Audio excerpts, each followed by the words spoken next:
Okay, so here we have the course outline of what we're going to go through. First, so we've ticked off the context. You know who I am, what my company is, and what we do. Next, we're doing the course outline. I'm not sure why I put that in. We're going to kick off with new ideas challenging the status quo. And this is very, very important because I think a lot of people miss this section out when they're trying to explain Bitcoin. And this is my unique approach to it. And then, of course, we have to look at what the problem is.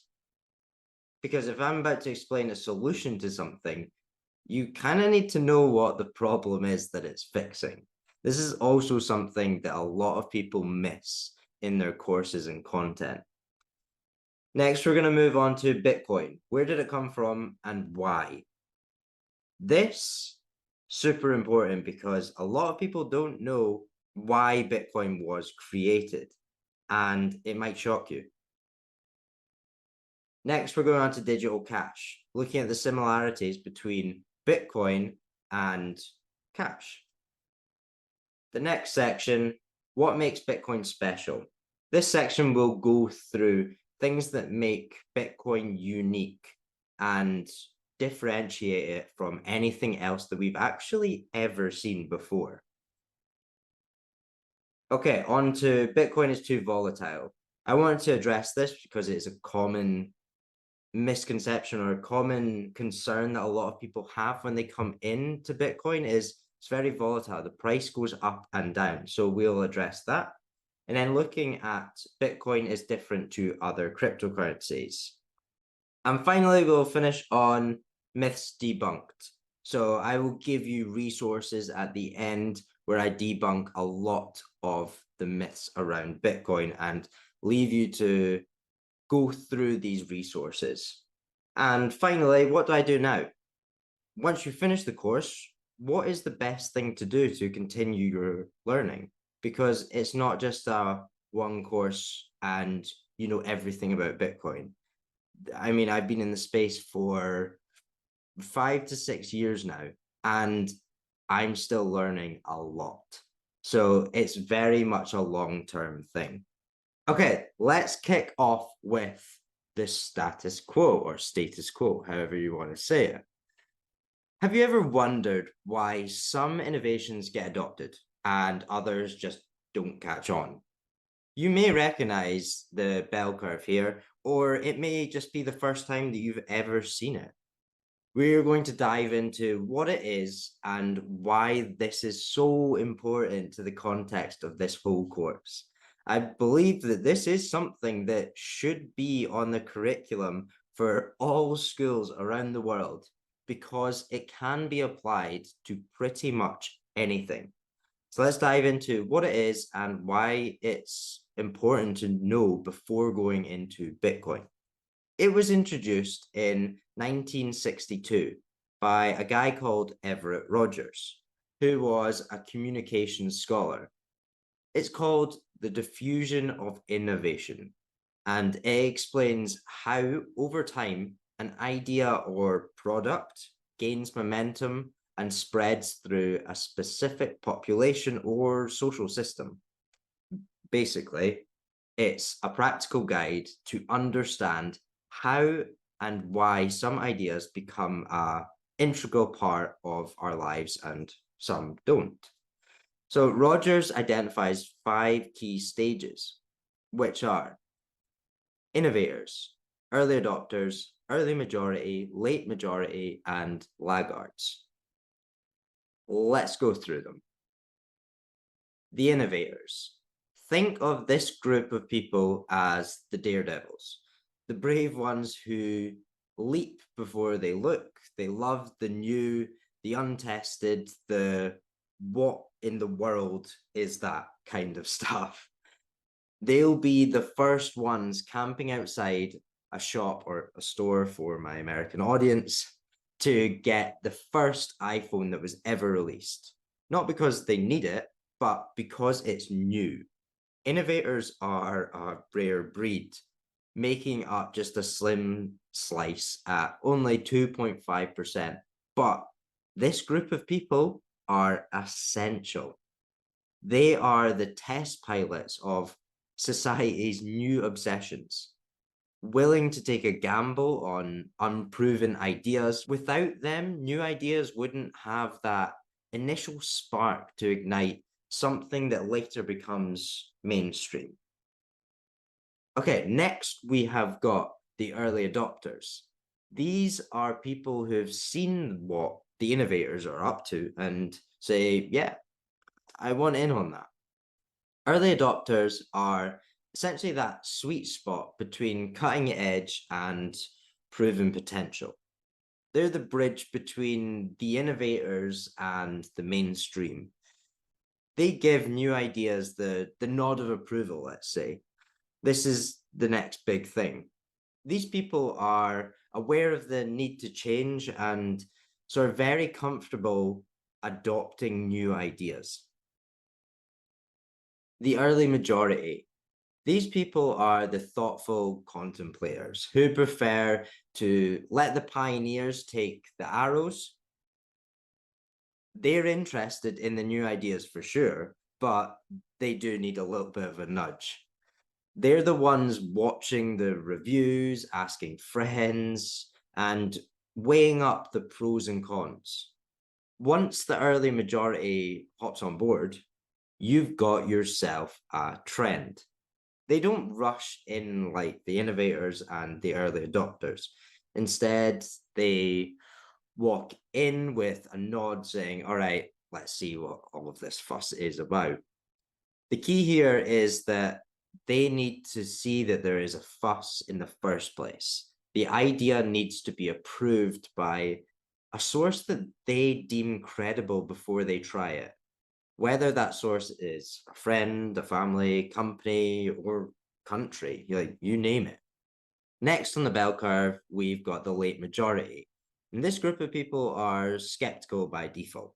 They need convincing, proof, and maybe a little bit of peer pressure. They're not against innovation, but they just want to know it's going to stick around before they commit to anything. The late majority's mantra is if it ain't broke, why fix it? But once they're in, it means the idea has officially become part of the fabric of society. It's no longer a new thing, it has become the status quo. And last but not least, we've got the laggards. This group of people are the staunch holdouts of tradition. Laggards aren't going to change unless they absolutely have to. They are the ones keeping the landline companies in business, not because they're making a retro statement, but because they see no reason to switch to handheld. To sway a laggard, you'll need more than just a trend. You'll need a seismic shift. The way I like to think about this whole bell curve is the journey that we go through as a society when we see a new idea, thinking, what on earth is that? And ending up at, how did we ever live without this? Everett Rogers has just broken this down into different stages it must go through to get to that endpoint of being the status quo for society. Okay, understanding this before anything else is so important because it happens with all new ideas. And if they gain traction, they move into the mainstream and become the status quo, whatever you like to use. Everything starts small and slowly moves through each of these phases. Now, the fact that you've paid and started this course tells me that you are a curious person and you want to learn more about new ideas. You're open-minded. This will put you in either one of these two, innovator or early adopter, which is exactly who this course is aimed at. And it's also those most likely to grasp Bitcoin because it's not an easy thing to get your head around. You need to be fairly open-minded. Doing things against the status quo is how we advance as a civilization, as humanity, however you want to name it. But change can be scary, and people can get stuck in the status quo. A way that I like to show this is with a story about fleas.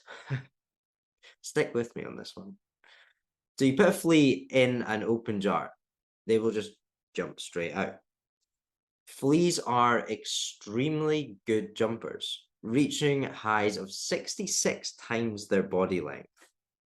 And this is an equivalent of me as a 5'9" human jumping 379 feet. This is almost the height of the viewing platform on the Empire State Building. Pretty incredible. And yes, I do wish I could do it. But something remarkable happens if you put a lid on the jar. The fleas will initially jump and bump their head on the lid. But after a while, the fleas get used to having the lid there and will begin to jump slightly below the lid to avoid hitting it. It is a very intelligent way to adapt and avoid pain.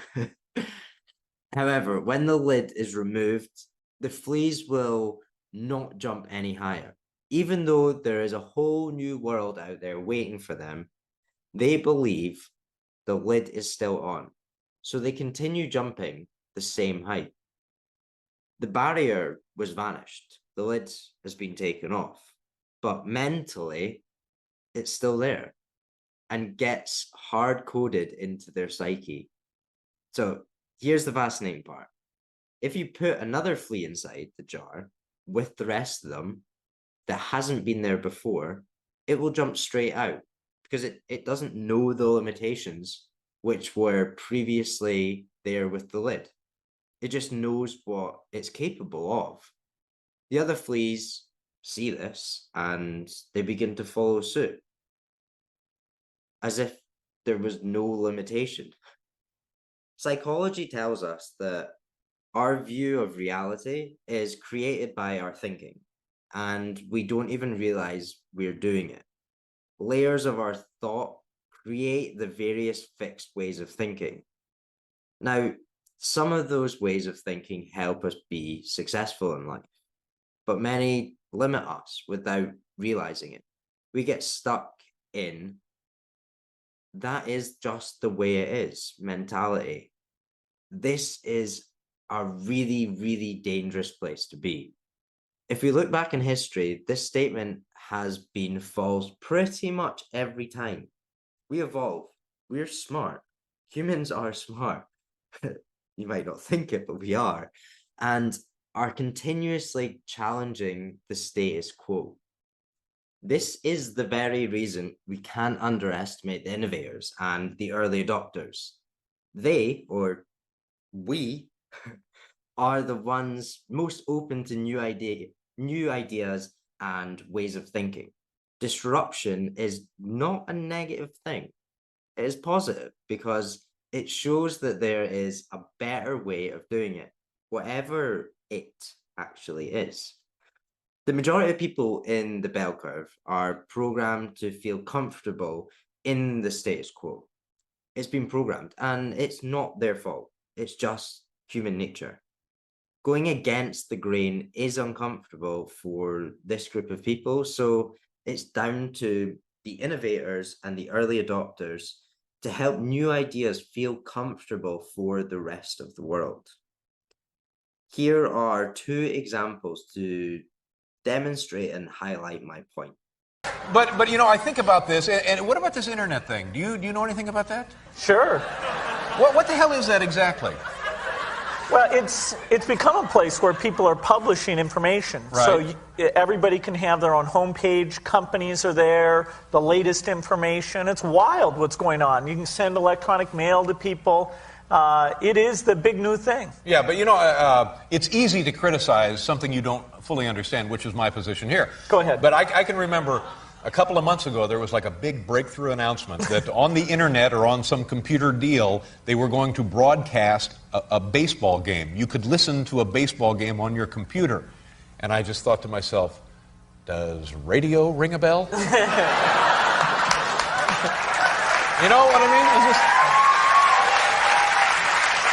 There's a difference. There is a difference. It's not a huge difference. What is the difference? But you can listen to the baseball game whenever you want. All right. Too. Oh, I see. So it's stored in one of your memory deals, Exactly. and then you can come That's back the a year RAM later. thing you talked about earlier. Yeah. Do tape recorders ring a bell?